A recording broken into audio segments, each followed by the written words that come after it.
This is a video, part of the series for the very entry-level beginner Highland Games thrower.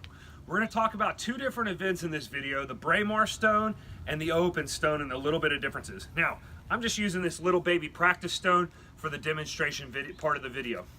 So what we have first is the Braemar Stone. Now, some games you do not throw this often depending on a time situation. But with the Braemar Stone, it is a standing stone throw with a stone that's typically over 22 pounds, up to about 28. Depends on the athletic director or your judge what your rules will be with your feet. What you're going to want to do is step up to almost the entire toe board. Maybe give yourself just a hair room for your foot to turn, your front foot to turn. And this is very similar to a standing throw in the shot put. So if you want more information, please look up shot put throwing videos. There's a million technique videos out there on the shot put. Find a shot put coach, find an Olympian, Reese Hoffa coaches down in Georgia. Wherever you need to go to find somebody to teach you how to throw the shot put, it's the same thing, you just use a rock. I actually practice with shot puts, but that's just me, a personal preference.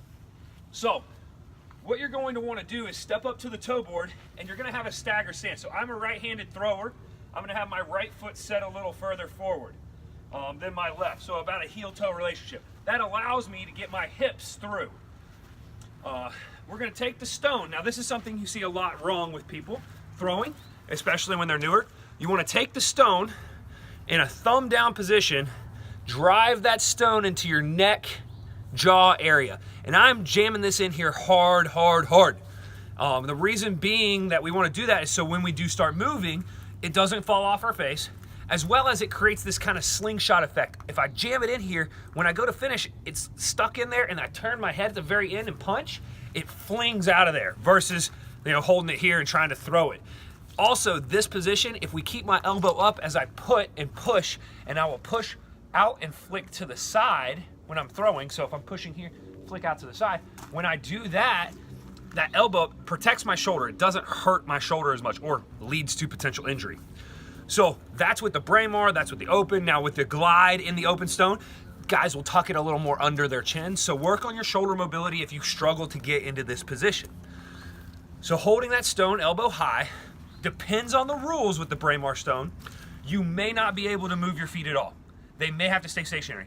Some people will let you pick up your front foot, put it back down. Some people will let you step back and then come forward. So let me do that on camera. If I'm up here throwing, some people may let me pick up my back foot and then put it down. Some people may let me step back and then throw. You should always pretty much, no matter how you start with your feet, be allowed to reverse your feet or switch them once you throw. But it may depend on the start. I err on the side of caution. I always just practice and start with both my feet stationary on the ground. So this would be a legal Braemar throw. I tuck this weight in. Now, I didn't mention this, you do have to throw with one hand. So locking it in here, I will wind up and throw. And I'm not throwing as hard as I can just for the simple sake of the video. I'm going to grab another stone as well. So here we're going to move on to the Open Stone, where you're allowed to do all different kinds of things. You can stand. There really are no rules other than you have to keep one foot in the box. You can't step on top of the toe board. You can't step over the toe board. Another weird one, your hands can't touch the ground. If you're falling out, your hands cannot touch the ground. But now if I'm inexperienced and I want to start at the front, I can pick this foot up. There's no rules to my feet. I can step back and then throw, whatever you would choose. A lot of newer throwers, if they want to get some momentum, will come to the back of the box and shuffle to the front to get a little bit more momentum. Now, if you're doing that, you're going to want to stay wrapped up as you shuffle and throw. And another thing that we don't talk about all the time is there's going to be two lines. Well, it depends on how they draw the box, but your first line, the closer to the trig, is 7 foot 6 inches. That's the stone line. The 9 foot box is going to be the weights for distance line. So here I'll just do a simple little shuffle. Just grab another rock, nice little light rock.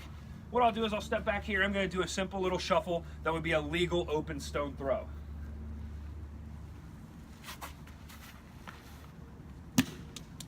And there you have it. Like I said, the beginner stuff, you're going to want to start standing. Every rock is going to be different, so the handhold on those rocks is going to be, you're going to have to figure that out while you're in warm-ups. So You may want to take your first throw standing, even in the open stone event, just to make sure you get one in and you don't drop it off your face or you don't fall over, whatever may happen in the games. Don't let it affect you. Move on to your next throw. You want more in-depth stuff? We'll bring some of that to you in the future, as well as you can look up anything on shot put throwing, shot put technique. There's tons of drills there for you to do as well. Hope you enjoyed this content. That's covering the stone. We did another video with the waist for disc. I have a whole series on the hammer throw. So there's breaking that down piece by piece as well. So we're gonna try to keep bringing you some very intro level videos, as I can't talk anymore, to help you guys get into the Highland Games the very first time. If you don't have a clinic, a practice with somebody close to you, if you're just in the middle of nowhere, find some simple things. A rock's easy to find. If you have to use a shot put, get one from a high school kid. Yeah, it's 12 pounds, it don't matter. Just throw something. So hope you guys are like this. If you got something out of this video, please give it a thumbs up. Share it with your friends who are interested in getting into the Highland Games.